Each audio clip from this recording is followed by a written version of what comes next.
In a jaw-dropping moment that has the entire reality TV world gasping for air, Kirk Frost has just thrown his wife Rasheeda Frost out of their Atlanta mansion in the middle of the night, leaving her standing on the cold driveway in tears, designer luggage scattered around her like broken dreams.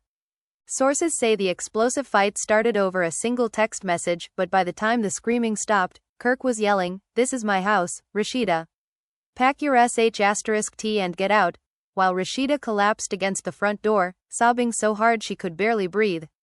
The woman who built an empire beside him, the queen who turned boss chick into a lifestyle brand, the mother of his children, reduced to begging on her own doorstep.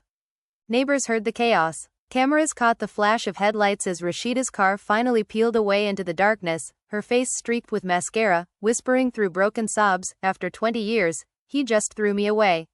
Fans are already losing their minds. Twitter is on fire. Instagram comments are flooded with crying emojis and, "Not my Rasheeda." The Love and Hip Hop family is in total shock, with some insiders claiming this is the final nail in a marriage that's been cracking for years. But here's the real kicker. This wasn't just any argument. Whispers say Kirk discovered something that shattered his trust forever, and the betrayal cut so deep he didn't even let her spend one more night under their roof. What could possibly make the ultimate power couple implode like this? Was it another woman? Secret money moves? Or something so explosive it's about to blow the entire Frost empire wide open? You think you know the story, but baby, you have no idea. Stick around because what happens next is going to break your heart and have you screaming at your screen. The Frost marriage just hit rock bottom, and Rasheeda's emotional breakdown is only the beginning. This is reality TV drama at its absolute rawest, and it's happening right now. The night air in Buckhead was thick with tension as Rasheeda Frost stood frozen on the marble steps of the mansion she helped pay for. Her Louis Vuitton duffel bags lay spilled open like they'd been thrown from the second-floor balcony. Kirk Frost loomed in the doorway, shirtless, chest-heaving, eyes bloodshot from whatever rage had been boiling inside him for hours, maybe days. "You really thought I wouldn't find out?" he barked, voice cracking on the last word. Rasheeda's lips trembled, she wiped at her face, but the tears kept coming faster than she could catch them. "Kirk baby, please just let me explain. It's not what you think," she whispered, but her voice broke into a sob that echoed off the manicured lawn. Inside the house, the kids were upstairs, Carter and Carter's little sister already tucked in, blissfully unaware that their world was cracking open below them. But the staff knew. The nanny peeked through the blinds, the chef turned off the kitchen lights, pretending not to hear. This wasn't the first blow-up, but it felt different, final, like a door slamming shut forever. Kirk stepped forward, grabbed one of the bags and hurled it toward her feet. Designer clothes, shoes, jewelry spilled across the driveway, glittering under the security lights like broken promises. "Take it all, Rasheeda, take everything you bought with my name on it and get the hell out before I lose what's left of my damn mind." Fans watching the security footage that leaked hours later would swear they saw Rasheeda's soul leave her body in that moment. She dropped to her knees right there on the cold stone, clutching at the hem of his basketball shorts like a woman drowning, reaching for the last piece of driftwood. "After everything we built, Kirk, after I stood by you through the cheating, the lies, the baby mamas, after I forgave you over and over, you're gonna do me like this?" Her voice rose into a raw scream that made even the crickets go silent. Kirk's face twisted, pain, anger, guilt, all fighting for control. He looked down at her, the woman who once made him feel 10 feet tall, now broken at his feet, and for a split second something softened in his eyes. But then he remembered the screenshots, the late-night calls, the hotel receipts tucked inside her planner, and the softness vanished. "You betrayed me, Rasheeda, you looked me in my face every single day and lied." He turned away, shoulders shaking like he was holding back his own breakdown. Rasheeda crawled forward, grabbing his ankle. "Please, Kirk, don't do this in front of the house, don't let the kids wake up to this." But he shook her off gently, almost tenderly, then not so gently. "You should have thought about the kids before you started sneaking around." The words hit her like a slap. She gasped, clutched her chest as if the air had been punched out of her lungs. Neighbors' Ring cameras were already capturing everything, grainy night vision clips that would blow up on blogs by sunrise. One neighbor, an older woman who'd watched the Frosts raise their family from the porch next door, whispered into her phone, "Lord have mercy, that poor girl." Another neighbor, a young influencer who lived 2 houses down, went live immediately. "Y'all, this is really happening. Kirk just put Rasheeda out. OMG, she's crying so hard I can hear her from here." The live stream hit 10,000 viewers in under 5 minutes, comments flooding in, "Not the Frosts. Rasheeda deserves better. Kirk tripping this time. FR. Protect Rasheeda at all costs." Rasheeda finally stood up, legs wobbling. She looked back at the house, the lights in the kids' windows still dark, thank God. She gathered what dignity she had left, picked up one bag then another, dragging them toward her Range Rover parked crooked in the circular drive. Kirk watched from the doorway, arms crossed, but his fists were clenched so tight his knuckles turned white. "You got 30 minutes to get your shish tea before I call security," he said, but his voice lacked the fire from before, like saying it hurt him more than her. She stopped, turned around, mascara rivers carving paths down her cheeks. "You know what, Kirk, you win. You always win. But when you lay in that big bed alone tonight, remember this moment, because this is the night you lost the best thing that ever happened to you." Her words hung in the air, heavy, final. She opened the driver's door, tossed the bags inside, then paused one last time. "Tell my babies I love them and I'll be back for them. You can't keep me from my own children." Kirk said nothing, just stared as she climbed in, started the engine and backed out slowly, headlights cutting through the darkness like knives. As the gate closed behind her, Rasheeda pulled over 2 streets away, killed the engine and let the full breakdown hit. She screamed into the steering wheel, fists pounding the dashboard until her hands bruised. "Why God, why now, why him, why me?" she sobbed, the words tumbling out between gasps. Her phone buzzed nonstop, friends, family, castmates, notifications exploding, but she couldn't look, couldn't face the pity yet. Instead, she scrolled to an old photo of her and Kirk from their vow renewal trip in Bali, both smiling, wide arms wrapped tight, no hint of the storm coming. She stared at it until the screen blurred, then whispered, "I still love you, fool that I am." Meanwhile, back at the house, Kirk slammed the front door so hard a picture frame crashed to the floor. He paced the foyer, breathing ragged, trying to convince himself he did the right thing. But every time he closed his eyes, he saw Rasheeda on her knees begging, and the guilt clawed at his chest like a wild animal. He poured a shot of Hennessy, downed it, then another, but the burn didn't touch the ache inside. Up in their bedroom, her side of the closet still full, her perfume still lingering on the pillows, he sat on the edge of the bed, head in his hands, wondering if he'd. By the time the sun rose, the internet was already ablaze. Love and hip-hop pages posted blurry stills from the leaked footage, captions screaming, "Kirk Frost evicts Rasheeda." Rasheeda's breakdown caught on camera. Is this the end of Frost Nation? Fans divided, some riding hard for Kirk, claiming, "She cheated first, he had proof," others defending Rasheeda to the death, "She held him down for decades, he's ungrateful." Hashtags trended worldwide, hashtag save Rasheeda, hashtag Kirk did her wrong, hashtag Frost divorce trending #1 in Atlanta. Rasheeda checked into the Four Seasons downtown under her assistant's name, too numb to go to a friend's house yet. She sat on the edge of the king bed, staring at the city skyline, phone clutched in her lap. Finally, she opened her messages, scrolled past the hundreds of concerned texts from Mama D, Scrappy, Carly, read even Jocelyn Hernandez had sent a simple, "Call me sis," and typed one single text to Kirk. "You broke me tonight, but I'm not broken forever.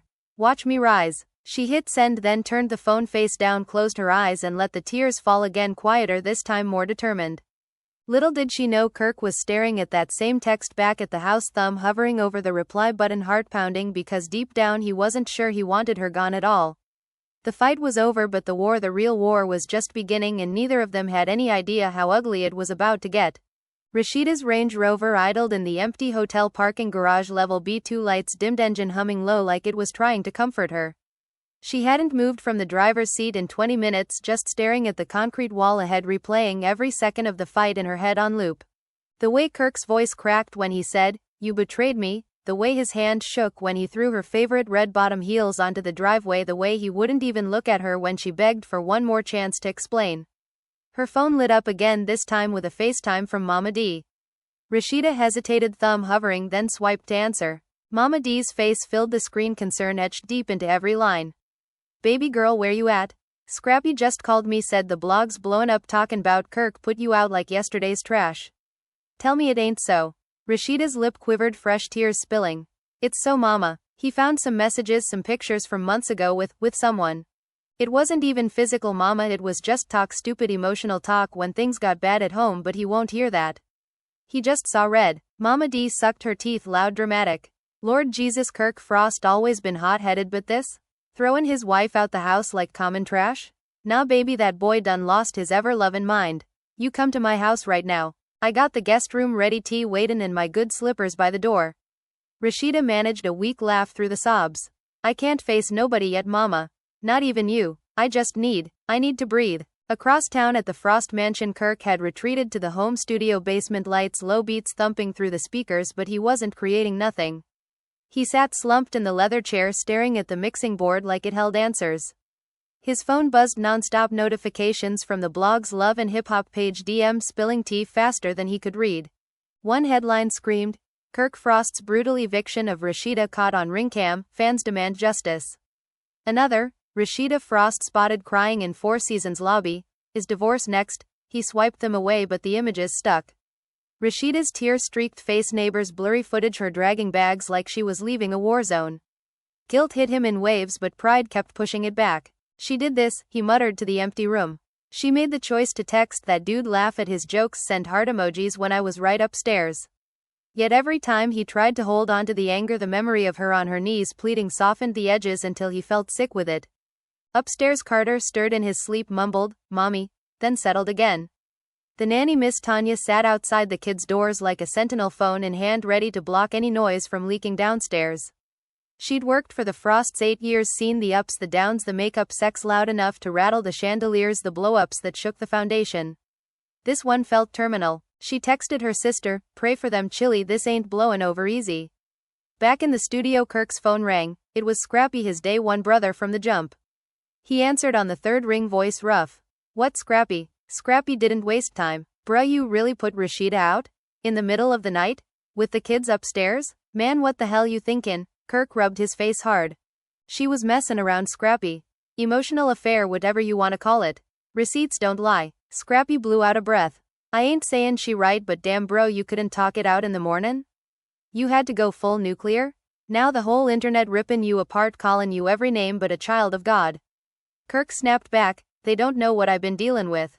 Years of her naggin' me about the past while she out here doin' the same damn thing." Scrappy went quiet for a beat. "You love her still?" Kirk's throat tightened. He didn't answer right away. When he did, his voice came out small. "Yeah man, that's the worst part." Rasheeda finally dragged herself up to the hotel suite, dropped the bags in the foyer and collapsed onto the couch, still in the same sweatpants and hoodie she'd worn when the fight started. She pulled her knees to her chest, rocked slowly, trying to stop the shaking. Her mind raced to the kids. How was she gonna explain this? Would Kirk even let her see them tomorrow? She opened Instagram stories, scrolled through the flood of support messages from fans, strangers posting her old performance clips, captioning them, "Queen deserves better. Hold on Rasheeda, we ridin' with you." One decimeter caught her eye, from an old friend, Jasmine, who'd been through her own public divorce. "Girl, I know it feel like the world endin', but you gon' come out stronger. Call me when you ready to talk strategy. Lawyers, PR teams, I got connects." Rasheeda stared at the message, then typed back, "Thank you. I might need all of it." She set the phone aside, stood up, walked to the floor-to-ceiling window overlooking Peachtree Street. The city lights blurred through her tears. "I built this life with him," she whispered. "The brand, the music, the family. And he just erased me." By mid-morning, the story had gone nuclear. TMZ dropped an article with exclusive stills from the driveway showdown. Shade Room posted a carousel of Rasheeda's tearful face, Kirk's angry silhouette, captions dripping shade. "When the king turns into the villain real quick." Comment sections turned into battlegrounds. Team Kirk fans argued, "She cheated, first actions have consequences," while Team Rasheeda countered, "He cheated for years, had kids outside the marriage, she forgave him every time, where was the grace?" The divide split friendships, castmates ducked questions on their own lives, afraid to pick sides too publicly. Even Jocelyn Hernandez, who usually stayed out of everybody's mess, posted a cryptic story, black screen, white text, "Loyalty ain't one-sided.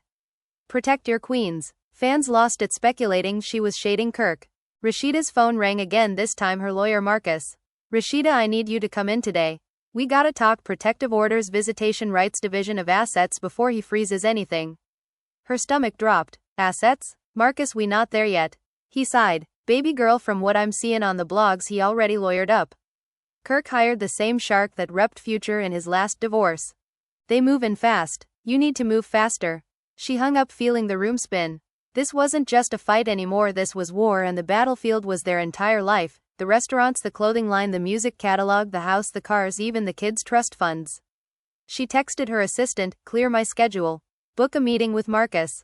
And find me the best family therapist in Atlanta. For me first, then maybe for us if there's even an us left."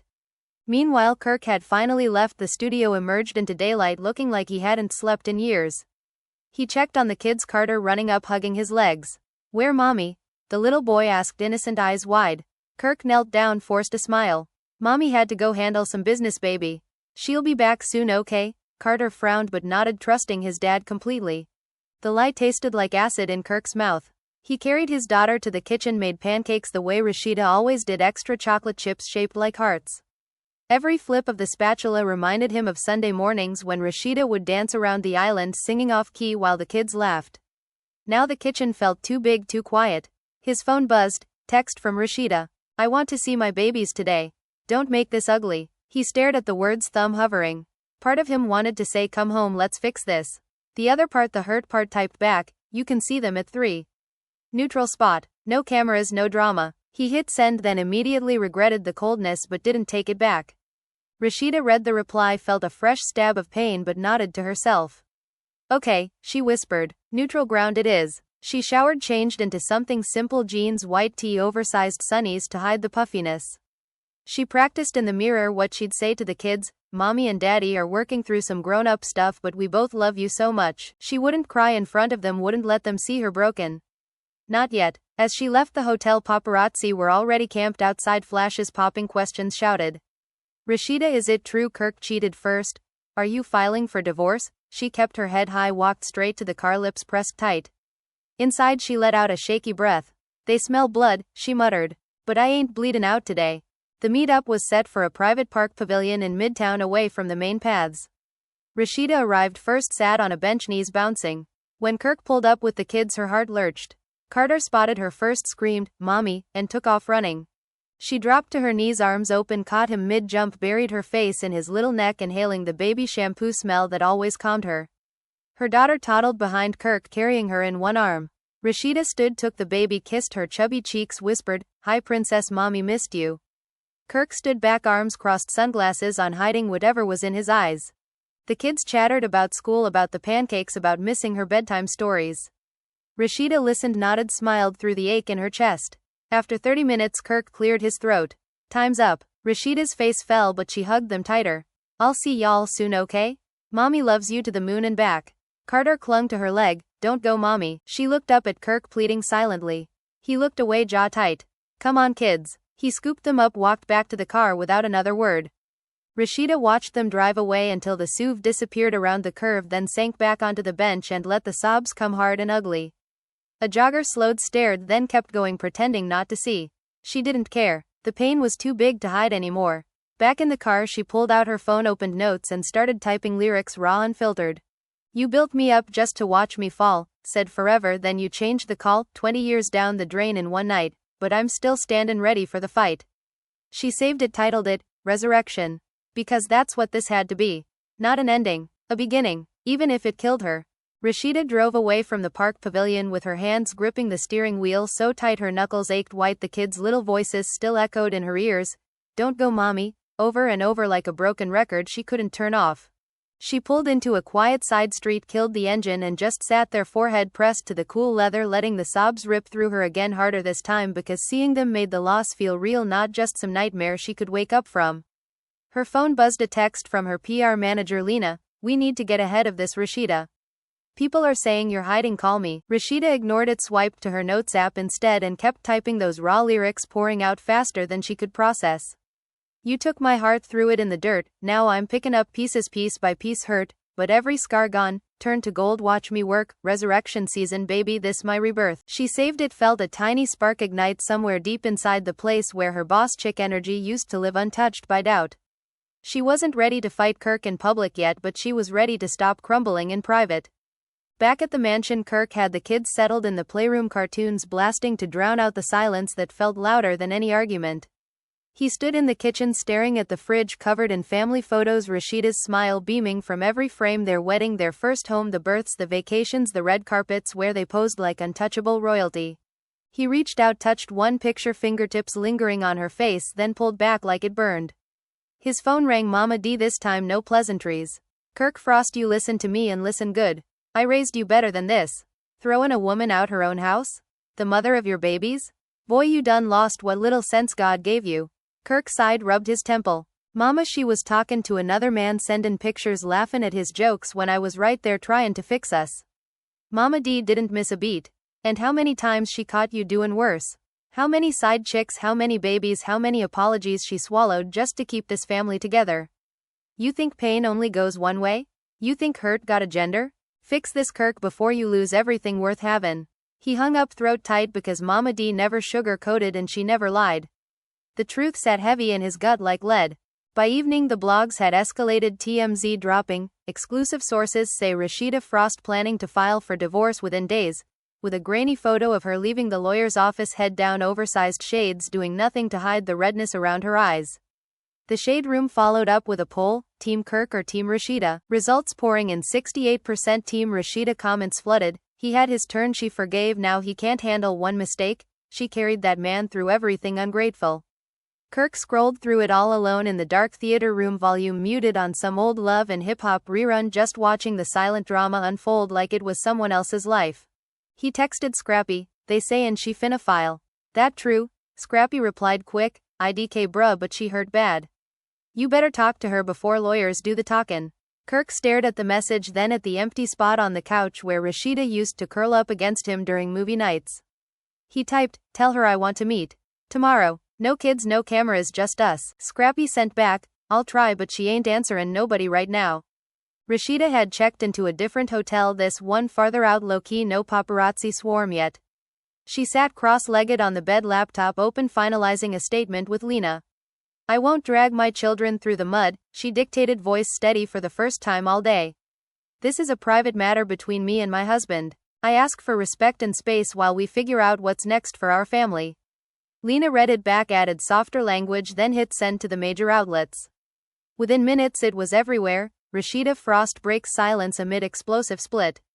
Fans flooded her comments, we love you queen, take your time, heal, you don't owe them an explanation. She scrolled, smiled faintly at the support, then opened her DMs. One from an old collaborator, Miss Mulatto Now Latto, simply said, sis, whatever you need, studio time, features, PR connects, I got you. Don't disappear on us. Rasheeda typed back, appreciate you girl. Might take you up on that soon. Another DM from Jocelyn, you know where to find me when you ready to turn pain into platinum. We survivors baby. Rasheeda laughed through tears, saved the messages, felt the first real thread of hope weave through the heartbreak. The next morning Kirk arrived at the neutral spot they'd agreed on, a small coffee shop in Vinnings tucked away from main streets. He wore a black hoodie, pulled low sunglasses even though it was overcast, trying to disappear. Rasheeda showed up 10 minutes later, simple black leggings, oversized sweater, hair in a messy bun, no makeup, no armor, just raw. They sat across from each other in a corner booth, silence thick enough to choke on. Kirk spoke first, voice low, rough from lack of sleep. I didn't mean to put you out like that. I was angry, hurt. Saw them messages and I just snapped. Rasheeda looked at him, eyes glassy but steady. You didn't just snap, Kirk. You humiliated me in front of our home, our neighbors, our kids. 20 years and you treated me like I was nothing. He winced, leaned forward, elbows on the table. I know, and I hate myself for it. But Rasheeda, you gotta understand, I felt played. After everything I put you through, you still stayed, and then you turn around and do the same. She shook her head slow. It wasn't the same. I never touched him, never met up, never crossed that line. It was stupid, lonely talk when we were barely speaking. I was trying to feel seen again because you stopped seeing me. Tears slipped down her cheeks, she didn't wipe them away. You stopped touching me, stopped laughing with me, stopped saying I love you unless the cameras were rolling. So yeah, I talked to someone who made me laugh. That's my sin. Yours was a lot heavier for a lot longer. Kirk dropped his head, hands covering his face for a long moment. When he looked up, his eyes were red. I never stopped loving you. Even when I was messin' up, I loved you. I just got lost. Ego, fame, all that bull. But seein' you walk away, seein' the kids ask for you every 5 minutes, it hit different. I don't want this to end, Rasheeda.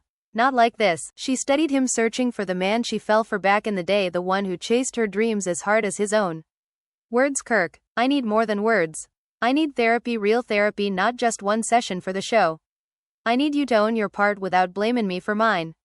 And I need time. I can't just come home like nothing happened. He nodded quick. I'll do it. Therapy, whatever it takes. Couples counseling, individual, whatever. Just don't give up on us yet. Rasheeda exhaled, shaky. I'm not giving up, but I'm not coming back until I know it's safe for my heart. And right now it ain't. She stood up, gathered her purse. I'll see the kids Saturday. Same park. And Kirk, if we do this again, if you ever put me out like trash one more time, it's over for good. No second, third, fourth chances. I'm done being the forgiver. He stood too, reached for her hand, but she stepped back, gentle but firm. I hear you. I swear I do. She walked out, leaving him standing there, coffee untouched, heart pounding with the realization that he might actually lose her for real this time. Outside, Rasheeda got in her car, didn't cry, just breathed deep, started the engine and drove straight to a recording studio her friend owned. Lado was already there waiting, arms open. "Come here, sis." They hugged long and tight, Rasheeda finally letting a few tears fall on her friend's shoulder. "I wrote some stuff last night," Rasheeda said, pulling out her phone. Lado grinned. "Let's hear it. Pain make the best music." They went into the booth. Rasheeda sat at the mic, closed her eyes and started freestyling the lyrics she'd been building piece by piece. The beat dropped heavy, soulful, her voice came out raw, powerful, cracking on the high notes but hitting every emotion. "You broke the crown but I'm still queen, bled for you, now watch me bleed the scene, resurrection risin' from the ash, kiss my ring boy, this my last laugh."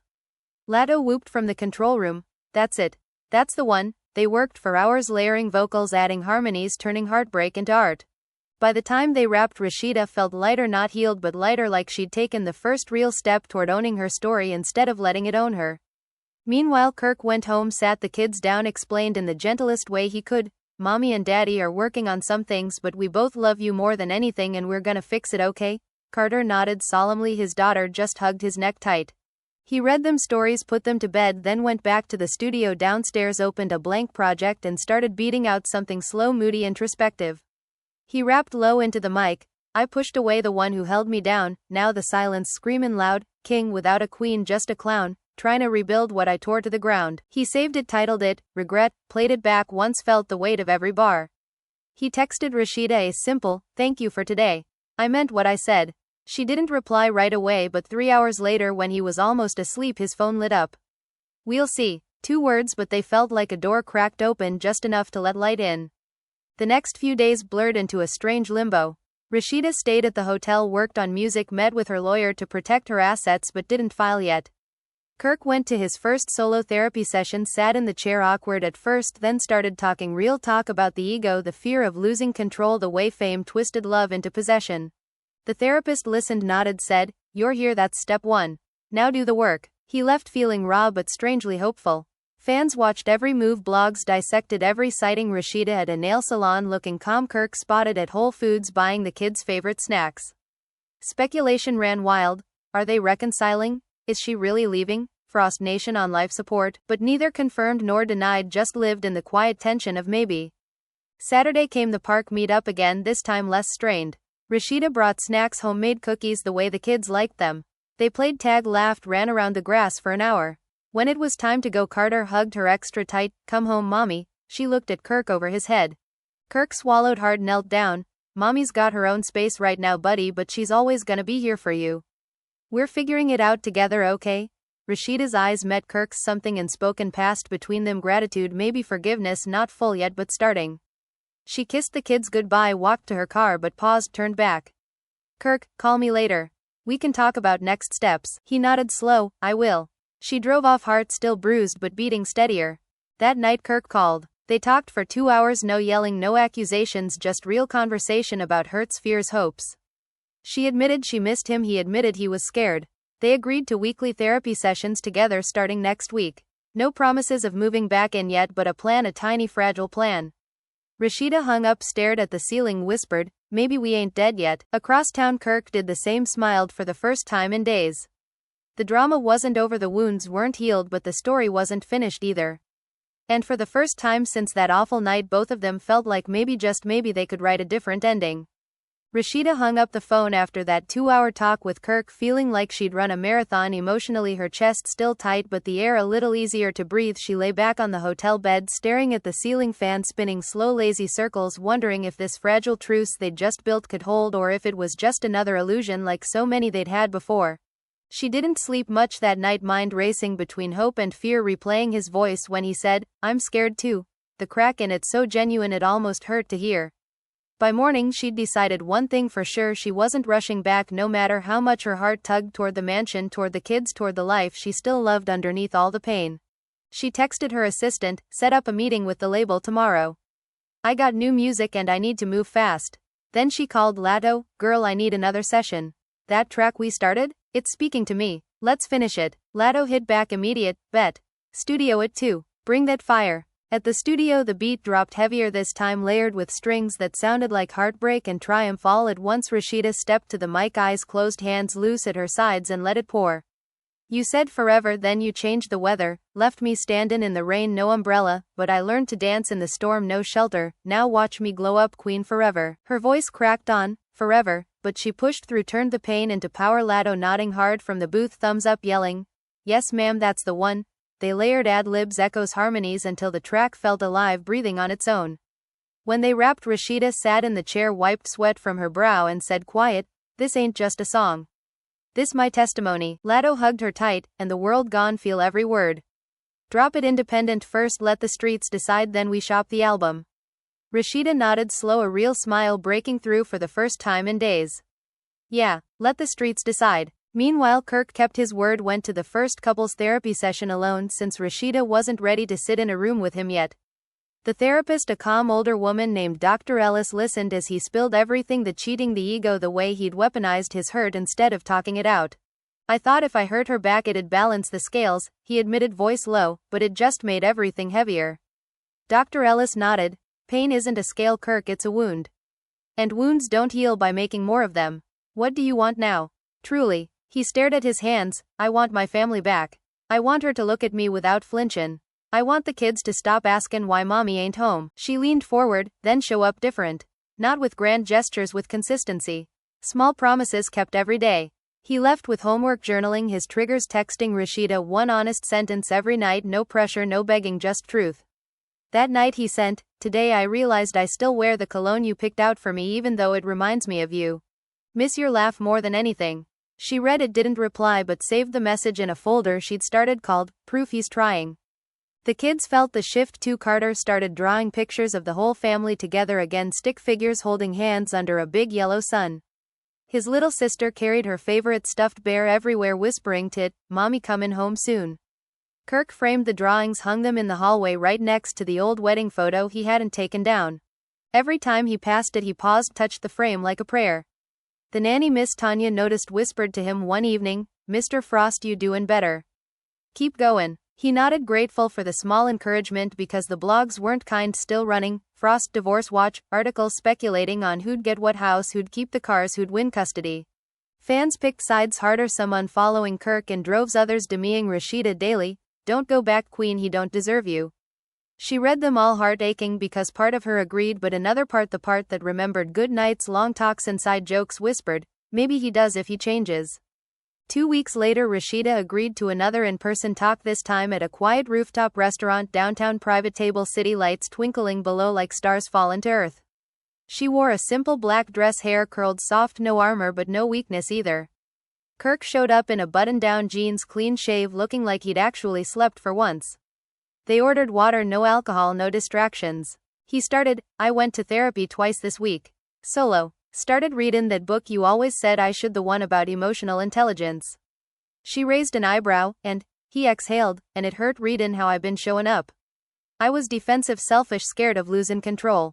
I see it now. I'm sorry, Rasheeda, not just for that night, for all of it, the years I took you for granted. She listened, quiet fingers tracing the rim of her glass.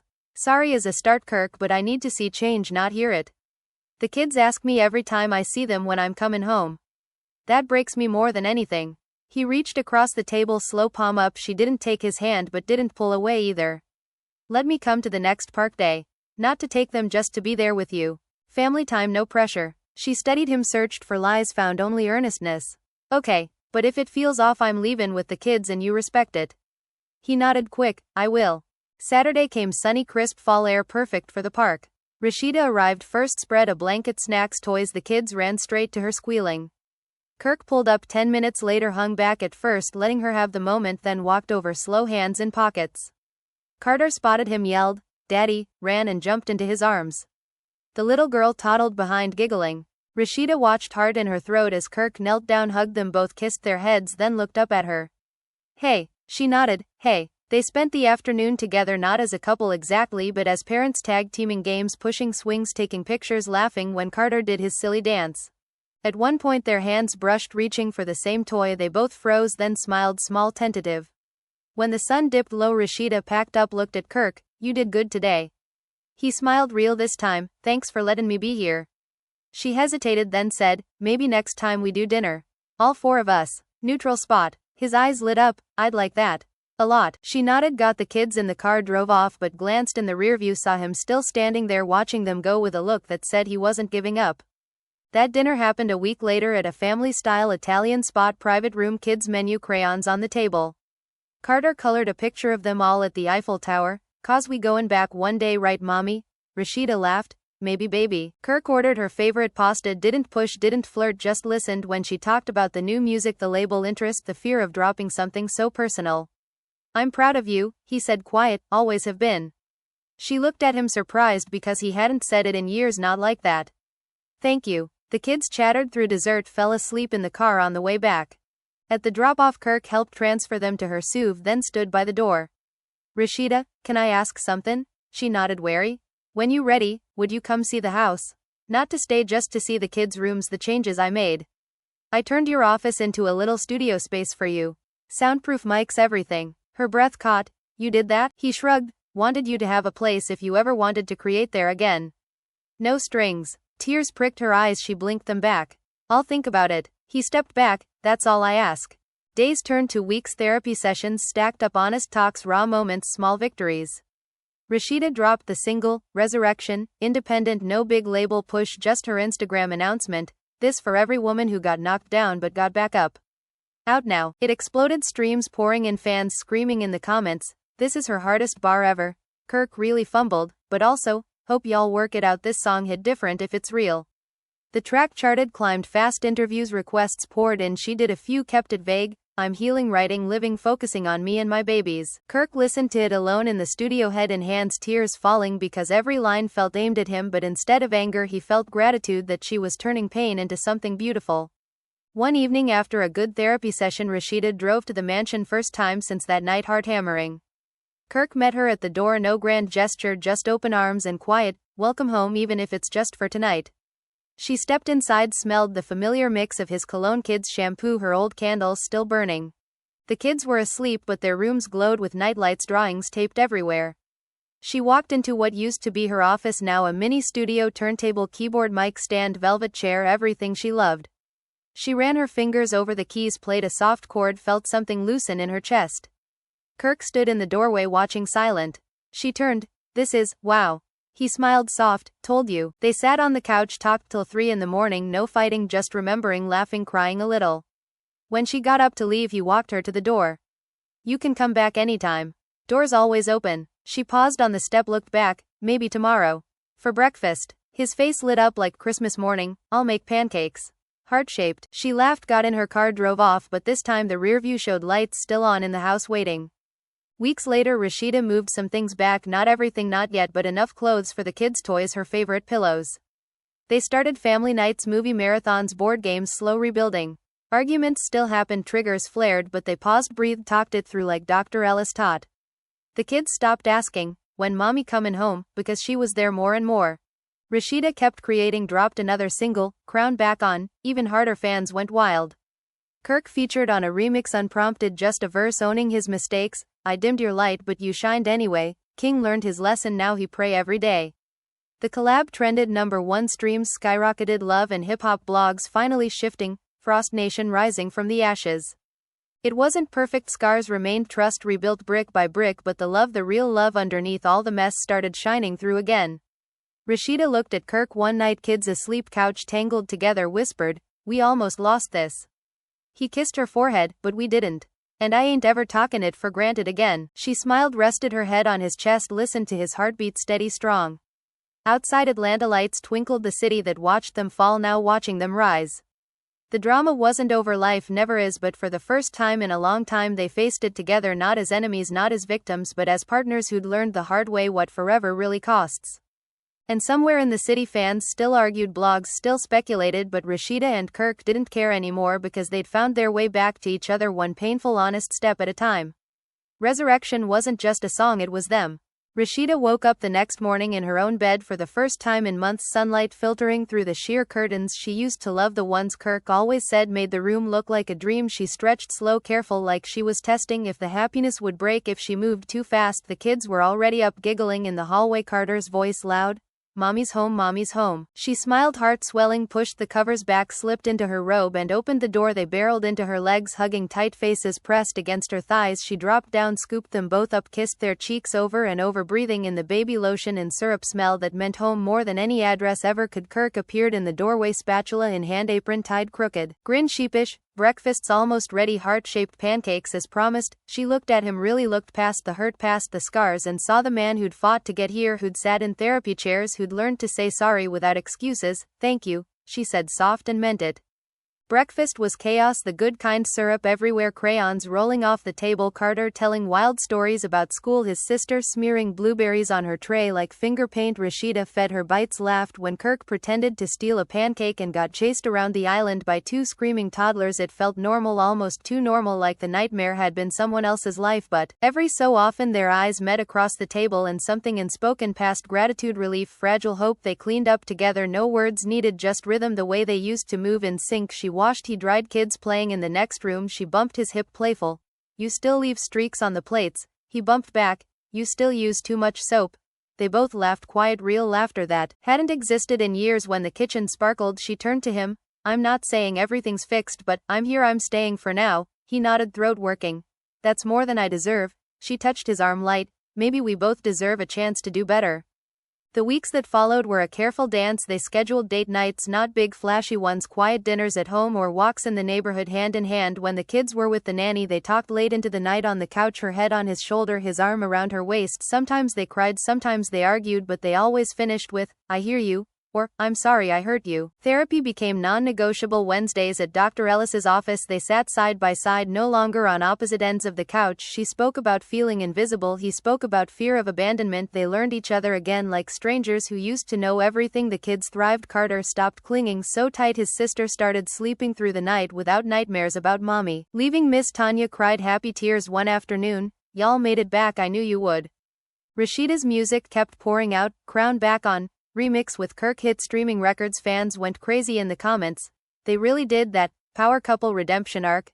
This verse from Kirk, though he knows he messed up, she did interviews, kept them light.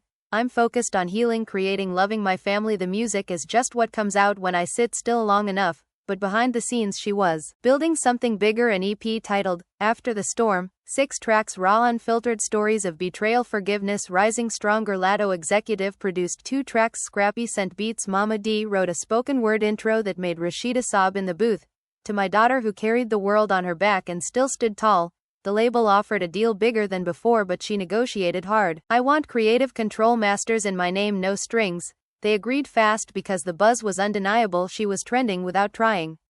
Kirk stayed low-key, supported from the sidelines, showed up to her video shoots, held the kids while she filmed, stood in the background, proud, quiet. When Resurrection won Best Independent Video at a smaller awards show, he was there in the audience cheering loudest. When she walked up in a gold gown, crown tilted just right, accepted the award, voice steady. This is for every woman who thought the fall was the end. It's not, it's the beginning. Thank you to my babies for keeping me going, and to the man who reminded me what fighting for love looks like. The camera panned to Kirk, tears in his eyes, clapping, standing ovation. Backstage she found him waiting, arms open. She walked straight into them, whispered, we did this together. He kissed her temple. You did this, I just stopped standing in the way. Christmas came soft and bright, the mansion decked in white lights, garland everywhere, tree towering, kids tearing into gifts, squealing over new bikes, dolls, Legos. Rasheeda and Kirk exchanged simple things, his and hers matching bracelets engraved, rebuilt. Inside she gave him a journal filled with letters she'd written during the separation, things she couldn't say then. I hated you sometimes, but I never stopped loving you. I forgive you because I want to be free more than I want to be right. He read them later alone in the studio, tears falling on the pages. He gave her a necklace with the kids' birthstones and a small diamond in the center. For the family we almost lost and the one we're keeping. She put it on fingers, trembling, smiled through blurry eyes. It's perfect. New Year's Eve they stayed in, no parties, no cameras, just them on the rooftop terrace, blankets wrapped around heaters, champagne for toasts, kids asleep downstairs, fireworks popping over Atlanta skyline. He pulled her close. New Year, new us. She nodded, rested her head on his chest. Newest, betterest, honestest. They kissed slow, deep, like the first time, all over again. No rush, just promise. When the clock struck midnight, he whispered against her lips, I love you, Rasheeda Frost, always have, always will. She smiled into the kiss. I love you too, Kirk, and this time I believe you mean forever.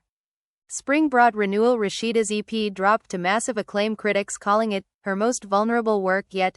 A masterclass in turning pain into power. Streams climbed charts. She headlined a small tour. Intimate venues sold out in minutes. Fans singing every word back to her. Some holding signs. We survived with you. Frost Nation forever. Kirk came to every show. Stood side stage watching his wife command the stage like she was born for it. After one show in Chicago, she found him backstage, flowers in hand. You killed it, baby. She laughed, sweaty, glowing.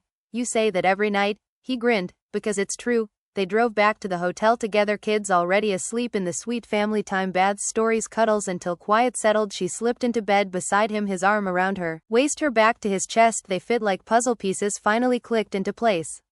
Summer meant family vacation, Bali again, the place they'd renewed vows years ago. This time no cameras, no entourage, just them and the kids. Beach days, sunset dinners, long walks hand in hand. Rasheeda wore sundresses, Kirk wore linen shirts. They took the kids snorkeling, built sandcastles, laughed when Carter buried Kirk's legs in the sand. His daughter toddled into waves, giggling every time water touched her toes. One evening they sat on the beach, kids asleep in the villa, waves crashing soft. Rasheeda leaned into him. Remember when we thought this was over? He kissed her hair. Yeah, and I thank God every day we were wrong. She looked up at him, eyes shining.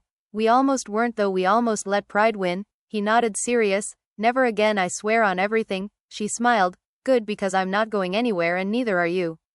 Back in Atlanta, life settled into a rhythm. School runs, studio sessions, therapy, maintenance, date nights with friends. Mama D came over every Sunday, cooked big meals, told stories about when they were young. Scrappy and Bambi dropped by with their kids. Playdates turned into barbecues, laughter filling the backyard. Rasheeda started a mentorship program for young women in music, teaching them business owning, masters, protecting their hearts. Kirk partnered with a youth center, teaching music production to at-risk teens, giving back in ways that felt real, not performative. One night after the kids were down, Rasheeda pulled out her journal, the one from the separation, flipped to a blank page, wrote, "We made it, not perfect but real, scars and all, love stronger because it broke and healed." She showed it to Kirk. He read it slow, then pulled her into his lap. "Write another chapter with me?" She nodded. Every day for the rest of forever. They kissed, lazy, sweet promise sealed in quiet, the city humming below them, but their world small, just the two of them and the family they'd fought to keep. Years later, when people asked how they survived, the fans still talked about that night, the driveway, the tears, the blogs, the hashtags. Rasheeda would smile soft. We almost lost everything, but we chose each other instead of ego. We chose therapy over silence. We chose love over being right. Kirk would add, and we still choose it every single day. Their story became legend in the reality TV world, not the perfect couple but the real one, the one that fell apart spectacularly and came back even stronger. Fans watched new episodes of Love and Hip Hop when they returned as guests, older, wiser, still in love, still arguing sometimes, but always ending with a look that said, "We got this," because they did, they really did. And in the quiet moments when the house was still, Rasheeda would slip into her studio, play old tracks, new ones, hum melodies, feel the weight of every scar turn to strength. Kirk would find her, wrap his arms around her from behind, whisper, "Still my boss chick." She'd laugh, turn, kiss him. "Still my king who learned how to bow." They'd sway to whatever beat was playing, no words needed, just rhythm. Heartbeat, proof that resurrection wasn't a one-time thing, it was every morning they woke up choosing each other all over again. The end wasn't dramatic, no big finale, just life continuing, love enduring, family thriving, and two people who once stood on opposite sides of a driveway now standing side by side, hand in hand, facing whatever came next, together forever, this time for real. And just like that, the Frost Empire that teetered on the edge of total collapse pulled itself back from the brink, rebuilt stronger, fiercer, and more unbreakable than ever. What started as one explosive night, Kirk throwing Rasheeda out in tears, bags scattered, driveway lights flashing, turned into the rawest, most heartbreaking chapter of their 20-year love story. But it didn't end there. It became a redemption arc for the ages, therapy, tears, tough conversations, small wins, big forgiveness, and music that turned every ounce of pain into platinum. Rasheeda rose not just as a wife or a mother but as a phoenix queen, with resurrection and crown back on, blasting through speakers worldwide, fans screaming her name while Kirk stood side stage, finally the man who learned to support instead of control. The kids laugh louder, the house feels warmer, and the love that almost died now beats with scars that prove it survived the worst. Fans who cried with Rasheeda on that driveway night now cheer every time they post a family pic, every time they drop a collab, every time they prove that real love doesn't always look pretty, but when it fights back it looks legendary. But here's the thing, this story ain't over, not by a long shot. Will they keep choosing each other every single day, or will old demons creep back in? Will the next season of Love and Hip Hop show the healed version or crack open new wounds? Will Rasheeda's upcoming album spill even more tea, or will she finally close that chapter for good? And Kirk, will he stay consistent, or will the ego try to sneak in one more time? Nobody knows yet, not even them, but that's what makes it real, that's what keeps us all glued to the screen, holding our breath, waiting for the next twist in the Frost saga. Yo, if this roller coaster of drama, heartbreak, and comeback had you yelling at your phone, crying in the comments, or straight up believing in love again, then smash that like button right now. It tells YouTube the tea is hot and we need more. Subscribe and hit the bell so you never miss when the next chapter drops, because trust me, when the Frosts move, the internet moves with them. Drop a comment below. Team Rasheeda all day, Team Kirk redemption arc, or are you still side-eyeing the whole situation? Tell me, did this story give you hope, or are you convinced some things just can't be fixed? Your thoughts fuel the algorithm and keep this conversation popping, so don't hold back, spill it all in the comments. Thank you for riding this wild ride with me. Until next time, stay locked in, because in the world of love and hip-hop, the drama never really ends, it just levels up.